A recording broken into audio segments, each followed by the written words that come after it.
Good afternoon, ladies and gentlemen, and welcome to the annual meeting of the Easton Historical Society and Museum.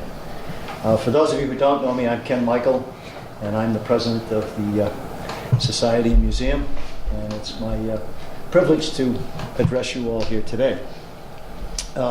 Excuse me.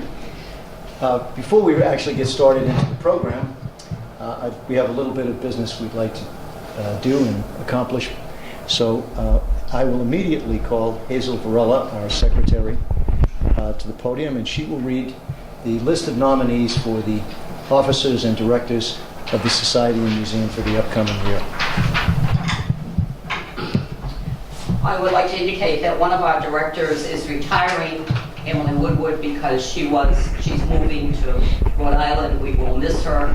And last year she was here giving the annual address about the actual purchaser and creator of this building, Oaks Angier Ames. So we will miss her, but we have an excellent replacement. Okay, President Kevin J. Michael, First Vice President David Ames Jr., Second Vice President Edmund C. Hands, Secretary Hazel L. Varela, Treasurer Nancy DeLuca. The five directors: Patricia A. Baker, Jonathan J. Coe, Joanne England, Judge Leon J. Lombardi, Deborah Salisbury, Director Emeritus Robert J. Worcester, and Educational Liaison Matthew Auger. Those are the nominations by the committee. Do I have a motion to accept the nominations? So moved. Do I have a second? All in favor? Aye. The slate has been elected. And congratulations. Excuse me. Today we're going to have an esteemed speaker, and that is Dr. Uma Hiremath, the Executive Director of the Ames Free Library. And I'm going to call to the front of the meeting here, excuse me, Donna Rich, who is the President of the Library Board of Directors, who will introduce to you Dr. Uma Hiremath. Thank you, Donna. Thank you, Ken. Do I need to use this for the... We're getting This will be very brief. Thank you for being here. Thank you for having us on behalf of the library. I get a little overwhelmed when I have to talk about Uma. The things that we know about Uma on paper, that we knew before she came here, are that she has a master's degree in library science from the Pratt Institute, New York. She has a PhD in political science from the University of Pittsburgh. She is a published author. Her textbook on reference services is, I believe, in its fourth printing. She is now an international lecturer, having visited Europe and Asia to speak on current topics in the field. And those are all important things, but the things that we didn't know, which those of you, I think most of you do know Uma, and realize that it is her vision, her talent, the warmth of her personality that have taken us on the journey that I think she's going to talk about, changing our 19th century buildings into a 21st century library. So, Uma.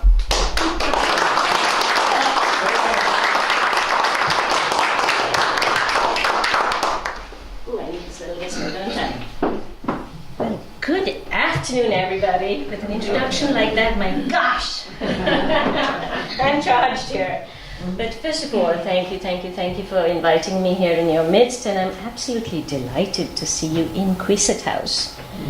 And I think it's a particular privilege, Hazel, so thank you for that, to be in a room of historians. Because as we all know, historians and librarians share that singular passion for collating information, organizing information, and then distributing it. And it is these informational blocks that we as a frail and courageous humans use to build our stories. What would we do without stories? So, to me, okay, let's go back to the story part of it because I love this notion of our lives full of stories. For me, stories has always been the perfect tool to sort of understand our past, to put some perspective on our present, and most importantly, to boldly go with both intellectual and I think even more importantly, moral integrity into what has to be an unknown future. So yes, today I will be talking, as Donna said, about the growth of the library and the inclusion of the programming aspect of information at the library. But keep in mind at all times that all of it draws its integrity from one basic story. And that's the story of the Easton community and the needs of the Easton community. So, Bill Ames is not here, but as he would say, gather round, boys and girls. The librarian is going to be telling you a story.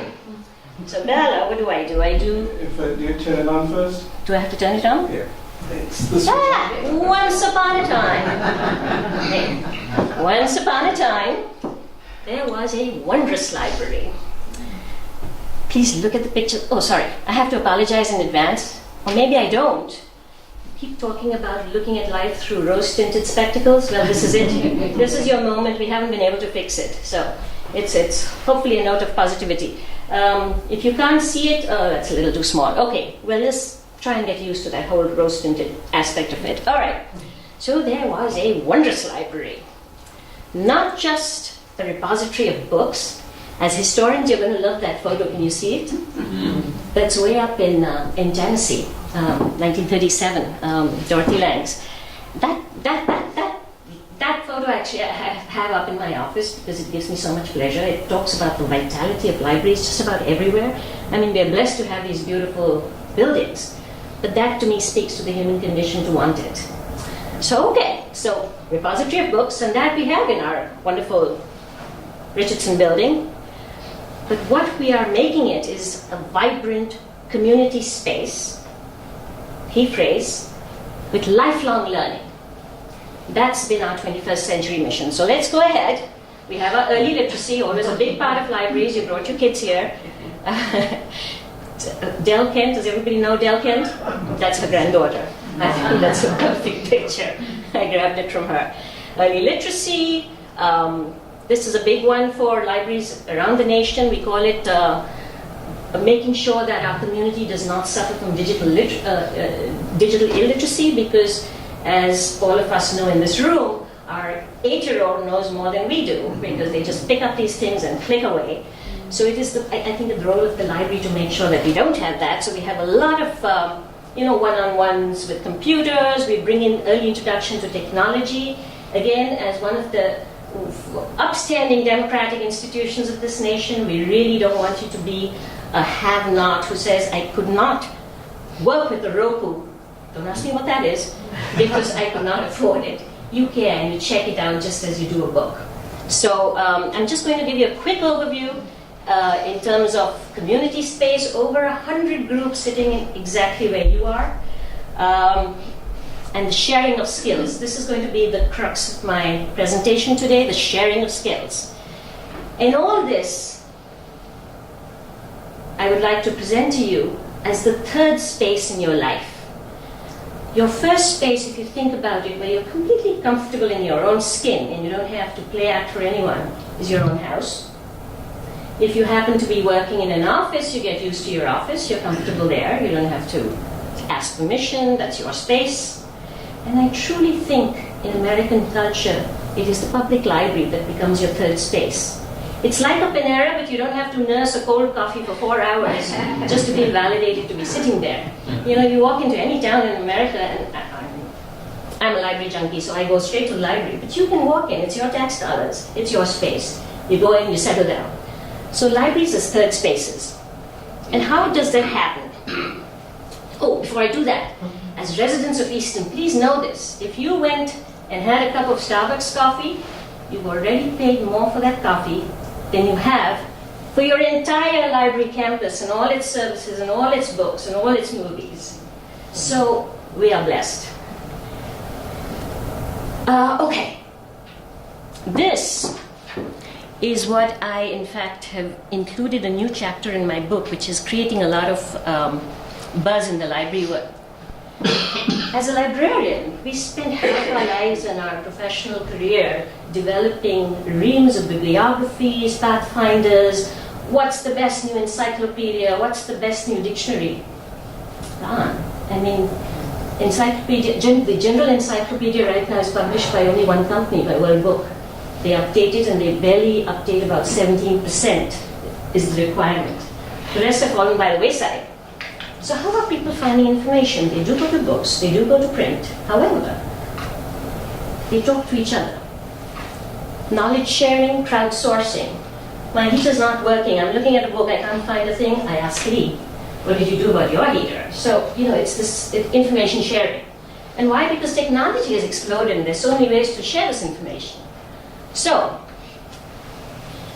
what we are doing at Queset House is what can be called a one-on-one with an expert. Just as you consulted an encyclopedia, you're going to consult a human being. I've broken it up into staff experts, because we start with librarians, community experts, of which I see many right here in this room, subject experts, again, I'm seeing many around here in this room, and we'll come to it, and collaboration. It works. A couple of statistics before I start. Over 100,000 people. Did you all sense that about your library? Over 100,000 people between these two buildings. And I'm not even talking about the garden, which is, it's a thing of beauty that everybody keeps coming to. 1999, we've always had programs for young kids, story times, but somehow adults it was limited to book discussions. So I was surprised to find in 1999 we had 3 programs for adults. 3. Today it's over 600. Overall, we average 1,000 free programs every year. Okay, moving on. This is an interesting one as well. I just want you to know, if you look at the blue line, can you see through your rose-tinted glasses? Can you see the blue line up there? Well, that's the Amesbury Library in terms of the number of programs. Massachusetts, actually, as a whole, the libraries are still catching up. As I said, this is something that is taking place in libraries for adult programming, but has not yet fully caught on. So, I think we're doing the right thing here. All right. Starting with the staff. We have been, again, I feel very blessed to be working in this library because our staff is so very talented. And it's, I started saying our staff is very talented, and then it struck me. It's the old Maria Montessori principle. Everybody is talented. Everybody has a talent. And the real magic is telling them to come and share it, because 5 other people in the community are interested in that very talent. And I think my prime moment was when Jeannie, there's some chairs here, David. Jeannie cleans Queset House and does a fabulous job. And she uses baking soda, she uses lemon juice, she uses all sorts of things. And so I said, you need to give a talk. She gave just one of the best talks there. It was this 1-hour presentation on, there's some chairs here if you want. 1-hour presentation on how to do your own cleaning in an organic way. So everybody has a talent, and trying to present it to the community and share it is the real job that we see ourselves undertaking in the 21st century. Okay, staff. I'm going to start with the one that blew me away in terms of its success. I said there's a God, you have to love technology when it works. Okay, do you see this lady here? That's Kathy Corona. She's a library technician. And Kathy decided, hey, ever since, our cataloging and all has become more mechanical, so she had sometimes that was fallow at the library. She said, I love knitting. Can I offer a knitting class? She started off with 8 to 10 people in her first knitting class. And it grew, and it grew, and it grew.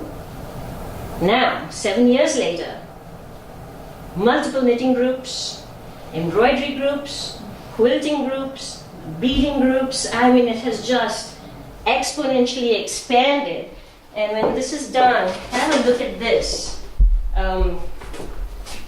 because it has not only become a way for the community to get together and chat and do things, but in their chatting, they decided they could give back to the community.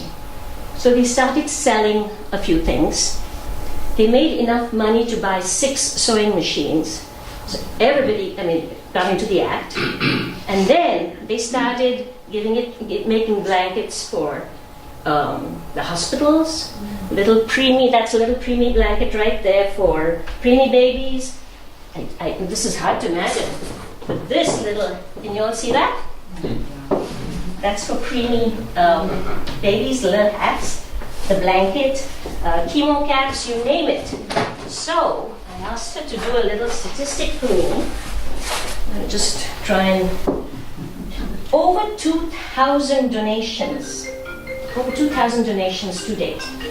So that's to me a lovely, lovely example of starting off with a small idea of sharing your skill and just making the goodness spread.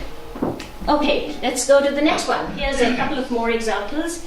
That's Mary over there in the center. Ooh, where's the lovely red? Oh, that's Mary. She's a financial whiz, so she does women in finance because traditionally women have left the finance to their male halves. No? Well, those of you who are guilty of it, come to Mary because it's time. This is Debbie who does Zentangle. Anyone heard of Zentangle? Okay, Zentangle is a nice fancy word. Sitting together in a group and doing squiggles in a meditative way and having the time of your life.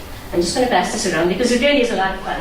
She uses different things. She brought a shell the last time. She's brought rocks, paper, you name it. And she puts on soft music and it's just a different world. Again, bottom line, community getting together, sharing your skills, feeling comfortable. And there's Marion. It doesn't have to be a talent. Marion had adopted a child years ago and gave the most fascinating talk on the whole experience and inspired I don't know how many other parents. So again, taking a skill, developing it. That last poster over there, this is Lorraine, who for 5 years just invited people to share their experiences as they traveled. The idea was if you go to Venezuela and I want to go and I don't know where to start, that person would tell you, this is the airline I took, this is what it cost, I stayed in this hotel, I ate this, don't eat this. Nothing more than 20 slides so that they wouldn't go on and on. But a very, very informative talk on how to do it yourself. All right, let's move on. Now we're talking of subject experts. Has anybody used the subject experts in this building? If you haven't, do so. Lee, you have. Sure. So Lee, for example, worked with Bert Lewis and learned how to do podcasting. And if you haven't heard Lee's podcasts, you've missed out in life. Lee, what's your count so far? How many podcasts do you have? 19. 19 I podcasts. only put out 7, I think. I got some. Still more to come. Yeah. Okay. So just go to the library website and you can see the actual effect of this. There's Eric who teaches people how to do photographs. If you look at the 2 photographs on either side, that's Eric Lothrop. I mean, a photographer of his caliber would be, charging $200 a minute. And here he is just offering his skills up to the community. Here's Greg Strange, who came and gave one program. He doesn't sit here regularly. It was fascinating. If you can see, there's a wooden lathe over here. There's lots of different types of wood. And within the hour, he had shown how to create a wooden bowl with a simple lathe. And there's Bert Lewis, who's my Renaissance man of Queset House, and teaches just about everything. He's not going to be here much. He's been here for 5 years and done a whole bunch of things. And there, guess what he's doing? He's teaching us how to do silversmithing jewelry. So just about everything, yeah. And this is just coming. It's very interesting. This is this is. You didn't see that, Ed? Okay. This is Julie, who's a resident who decided that she wanted to offer English to new immigrants, which is really the first principle of the Boston Public Library when it was opened, to try and civilize all the brutes who came in, that kind of thing. This is exactly Julie, in the modern version, was trying. And I cannot tell you, it was, as an immigrant myself, I can see the need for this kind of inclusion into the community because you feel the most marginalized when you first come. And Julie has single-handedly been teaching them English, teaching them how to, I passed by once and I didn't know, it was just the sweetest thing. She was like nose to nose with this person saying, "Watch my lips." You say, "Thank you." It was so a little bit of everything. And then they get together and have these wonderful social potlucks so that each person from their own country can exhibit something that they treasure and would like to share with others. So again, that sense of community. All right. And then there is Ed Haynes. As you can see, Ed has just about everything at this library, a lot of teaching. And it is Ed's voice I hear in my head when I go driving through Easton, because when I first came, every year Ed took us on three historical tours through Easton.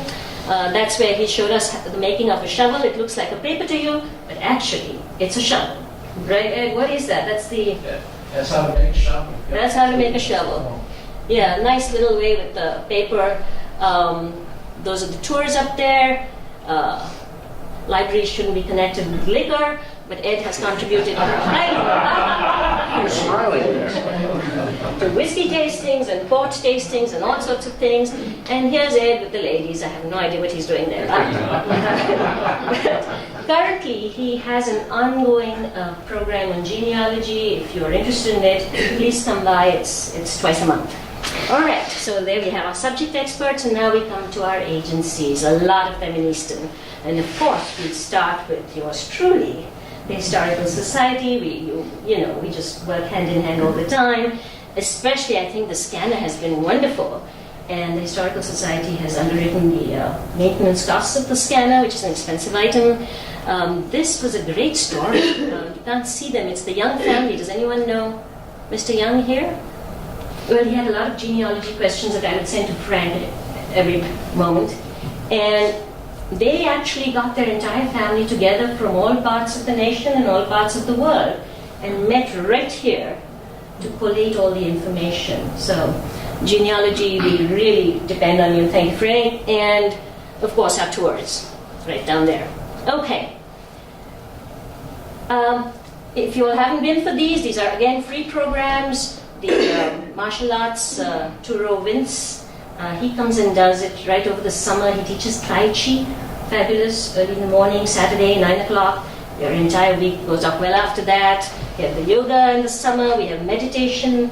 It was started by a young lady, Amy, and now the meditators do it on their own. So it's just carried on for years. And ECAT, thank you, ECAT. ECAT is always, I always think of the tree in the forest. We might do our programs. For those of you who haven't been able to come for the program, ECAT always has our back. They film it, they show it, they come and do programs themselves. Wonderful partner. All right, we're talking of groups and clubs. Tell me you have been for the Queset Garden Music. Yes. Yes, yes, yes. Somebody has not? You haven't. You must. I find it one of our most idyllic programs. We try and do one a month. It's high quality music. You can see the crowd over here. Oh my gosh, there's also liquor over here, but we don't see that. And and Barbara. Barbara single-handedly gets money donations for the next year's programs. This is a joke between Barbara and me because the first time she sat with that big bowl. She had, I think you had fallen or you had something, right? I You were scarred. had been removed from the side of my nose and I was black and blue. She was black and blue. We got the most money we ever had. And when she asked me, I said, sure. You know people are going to feel sorry about me. But those those donations also, it allows us to do free programming of very high caliber, and that music really, it's like a little Tanglewood. People bring their dinner, they bring their chairs, they bring their rugs, you settle down, sky above you, great music coming at you, your neighbors around you. Hey, life can't get too much better. Then, of course, the friends of the library. Barbara, we need more photos, but this is the hardworking friends. If you all haven't been to their book sale room, always in wonderful condition. They make money and then they support us for all our other programs. And a lot of other, the Shoveltown Cultural District do our exhibits. They do an annual Artisans Fair. That's the fancy dinner, the tea over here. The Artisans, the Garden Club. This is my favorite exhibit.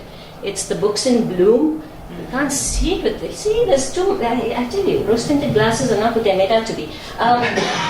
This, you can't quite see it, but they interpret book covers in flower form. It's just the most innovative thing. I just love it. And each one's mind works in such creative ways. The Scouts, they've been using this for their meeting spaces, and the Girl Guides, they learn how to raise the flag and bring it down respectfully, the rules. And our One Book, One Community has been very active, and they choose a book, we discuss it. The idea is, it's a very sweet idea. It's that a community that opens a book, the same book, together will close it in greater harmony, because you have something substantive to talk about. So if you're interested in that, please join it. Another angle of programming has been outreach. Exhibits is a nice way to exhibit local artists or local collectors. This one is coming up this month, is Laurie Paris. Now Laurie, you can't really see it, but these are hats. Laurie has a strange obsession with hats, and it is fascinating. I went to her hat collection, over 500 hats. And when you think about it again, it's hats. She uses these hats, just as I'm doing, to tell stories. The stories are about history.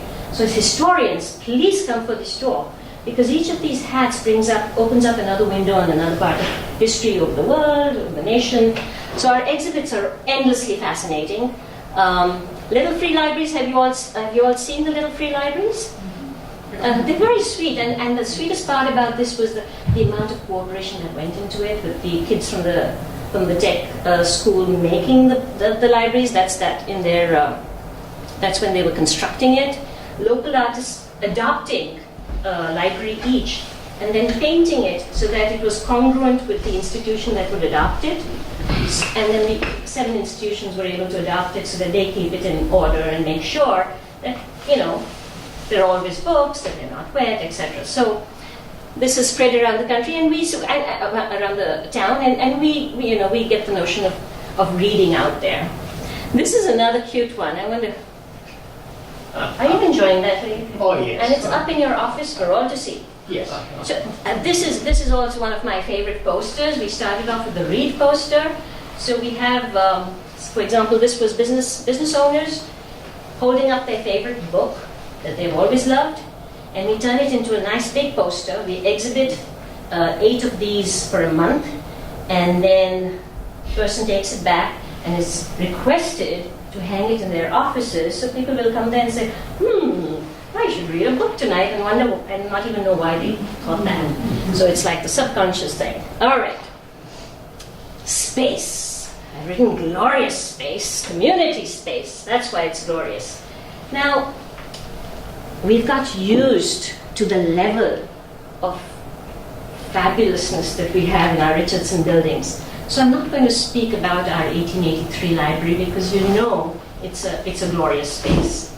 We're sitting in a glorious space. Most libraries, you connect it with enough space to store books. No, we want that space for everybody to use for their own purposes, whatever interests them. So I'm giving you an example of a couple of spaces that I consider integral to the library and that is developing into community spaces. One, of course, is the garden.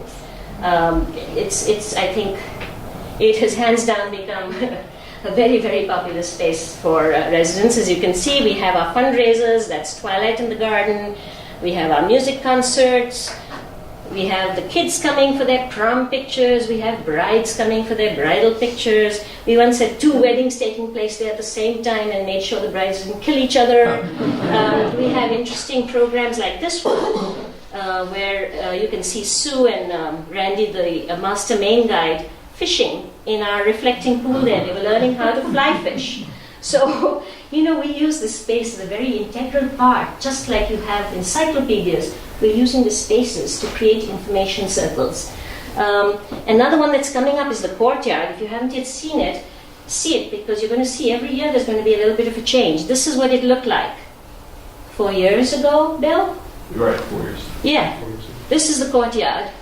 This is it now, nicely tiled. So it's getting used. Here's the Friends book sale with their popcorn and everything. Right, Barbara? You spill over into the Courtyard if the weather's good? Yeah, so it works out beautifully. Here's craft programs. You can be messy. Oh yes, this was a silk scarf dyeing program where you had to use indigo that was falling. You couldn't have done it in the house. So, you create this space. It's like the old adage, you build it and they come. And that's literally what's happening with these spaces. And this, to me, is a very touching moment. August 21st. I shouldn't have written the eclipse. August 21st, 2017. The eclipse. It was amazing to see that people did not want to sit at home when this larger-than-life thing was happening to everyone. They all started congregating on the front lawn. They had their own ways of looking at the eclipse, but they all wanted to be part of that common experience. I was getting chills just watching it. People just come in, just come in, just to stand together and watch the eclipse. So space really is a very critical part. And another way we've been using it, it happened accidentally and now it's become so popular, is that the third floor, I don't know if you all know, the third floor of Queset house has a little bedroom, kitchenette, little conference room. It's exactly the footprint of the house. And we started entertaining authors in residence. It started with Kate Kleiss, who right now is above our heads because she's there right now till tomorrow. But Kate had produced her 30th book, and our children's librarian had said, "Hey, congratulations, Kate has published her 30th book." She read that little tweet and she wrote to us saying, "Thank you for tweeting about me," something like that, pleasantries. I wrote back and said, "Hey, why don't you come and give a talk here?" She said, "I can't because I'm in the Ozark Mountains in Missouri. But if you have a residence I could stay at in the library, I would love to come." I said, "Sure, we have a haunted house. Why don't you come?" Again, it was all pleasantries. What do you know? She packed her belongings in a car and drove down from the Ozarks and stayed here for a whole month. And at the end of the talk, I'm going to give you a copy. Every time she comes, we sort of get her to do something else for us because she is such a giving personality. She wrote a little history of Queset House after 1 month of research.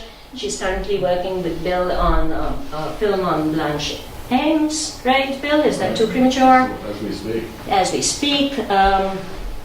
So it's no longer authors in residence, it's experts in residence, because we've had a master Maine fisherman who's been teaching us how to make, I love this, the Chernobyl ant bait that's going to attract every fish in the vicinity.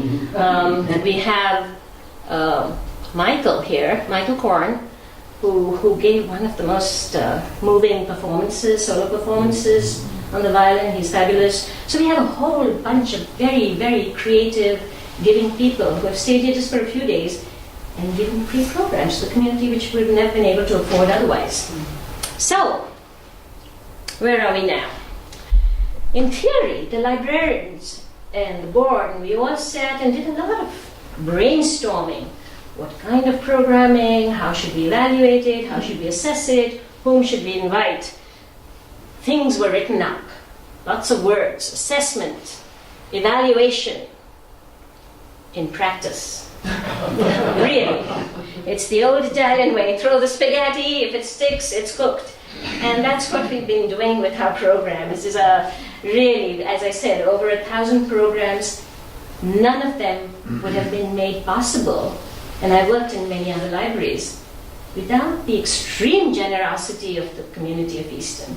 Because everybody they just offer. They just keep giving. I could just point out right here, we have 5 people right here who presented at the library. But this is why this has worked for us. You put out a program there and people come. All right. My conclusion, which I say at every given moment, thanks to the Ames Endowment and thanks to the generosity of the Easton community, this library has really managed to give a very big bang for a very small buck. So for those of you who don't know, I guess we've tutored this too many times, right? But yeah, we were the finalists for the best small library in America twice. Hopefully one of these days we'll be the bride. But that's my end for you.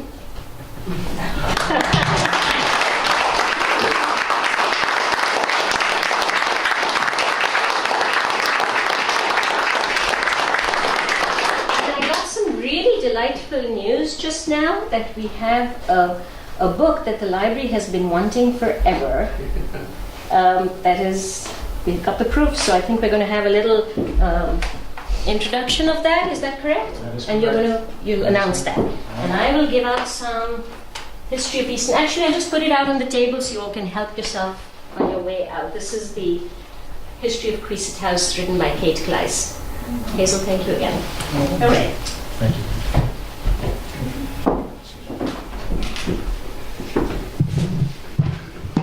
Well, I don't know about you, but I'm pretty impressed. And I think that deserves another round of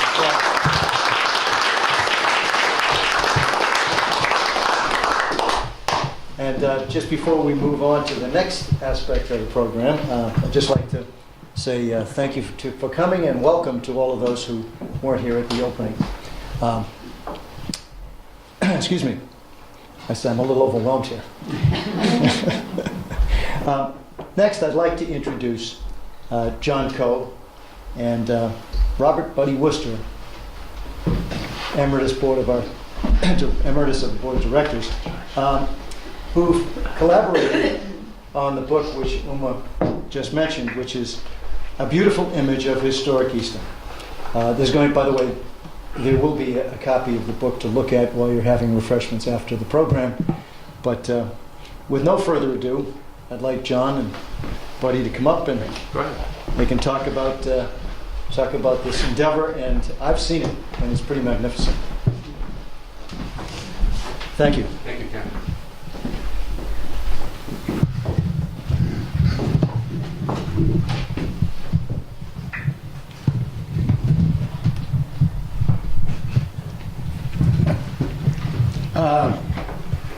Well, first of all, I'd like to tell you how it came about. For some years, I had imagined it would be a nice thing to have a photographic essay of Easton. And happened to see some of Johnny's photographs. So that was all it took. And he was more than willing and certainly more than capable of producing this book.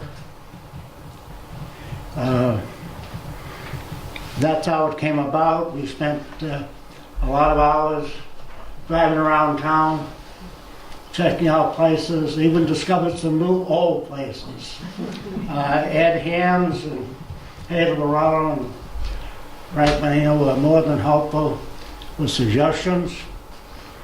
We appealed to Bob Berg to sponsor us, which he did very generously, and allowed us to have many copies reproduced. So with that, Johnny, I guess you can go from there. Okay, great. We have, thank you all for being here and listening to us speak about well, it's kind of an exciting book for Buddy. I call him the coach. He was a coach. So the coach and the project we started. It was almost 2 years now that we've worked on this, and we've been around town taking pictures, current pictures of Easton, with a small dive of history. And it's over 600 images in the book,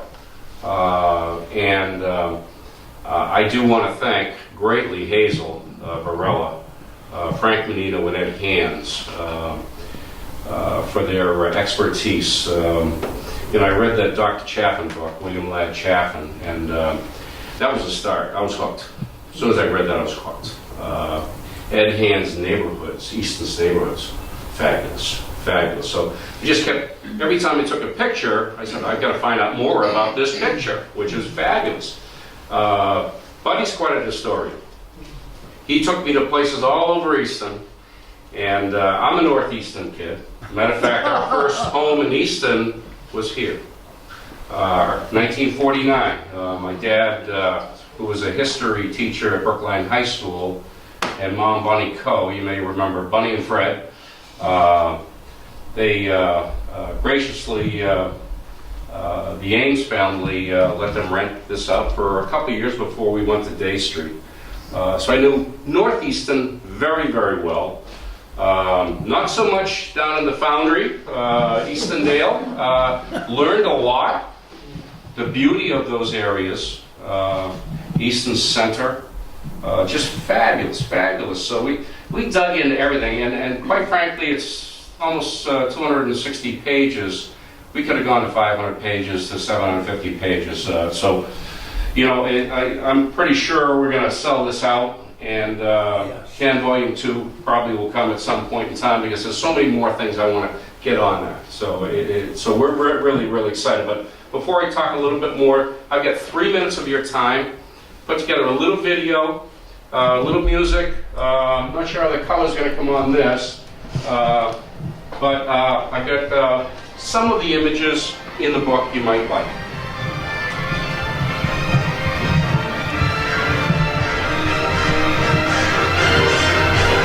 Along the market, we take an updated road every mark.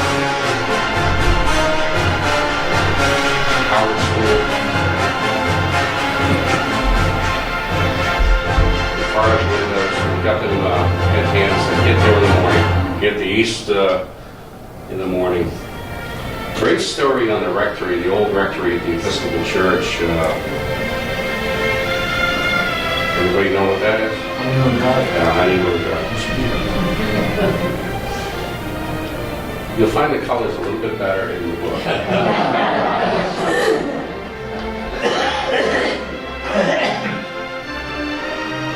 And they moved that from the rockery. Can you imagine that? Macy Record House.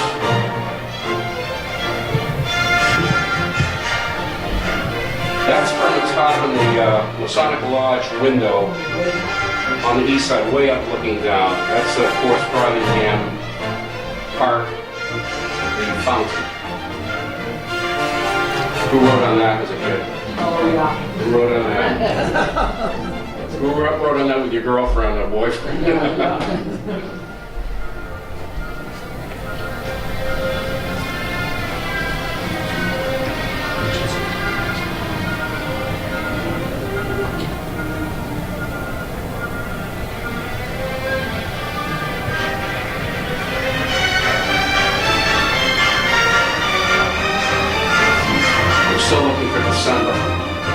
Up there. Now, I guess I'm not going to find it.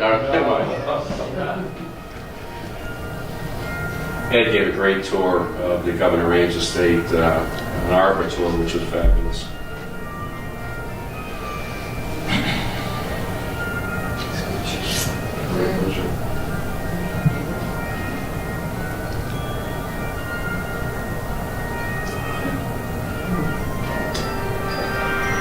The story on the bell is remarkable, fantastic. It's the Williams family clock. Thank you, Lee. We got all the old burial grounds and some real fantastic, some of the headstones.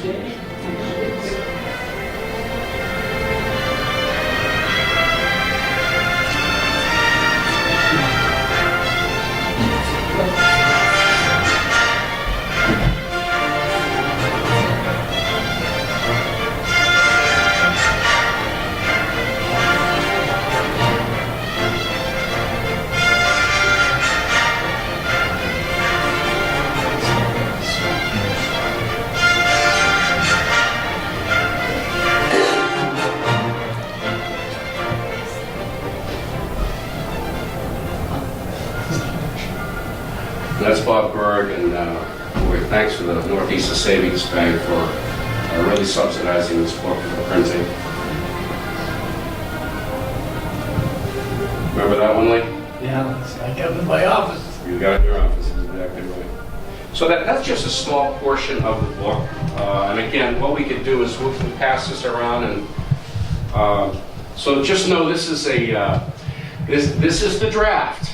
This is 3 weeks old. We've made a lot of edits to it. So take a look at it and pass it around while we're taking a break. And I know Ken wanted to steal it today, so you can't steal it. So The day isn't over yet. yeah, the day is young. But it's Frank Menino is going to make an announcement to the Historical Society members sometime tomorrow. Okay, which will announce the release and the book signing at the museum, and Buddy and I will be there, and we're looking forward to selling out all the books. So, but thank you very, very much. It's been an exciting venture. Thank you.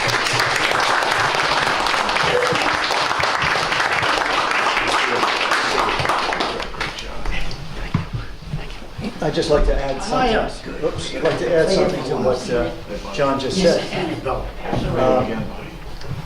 A significant portion of the proceeds from the sale of that book are going to benefit the Easton Historical Society, all of it. 100%, by the way. This is all the donations. I think that's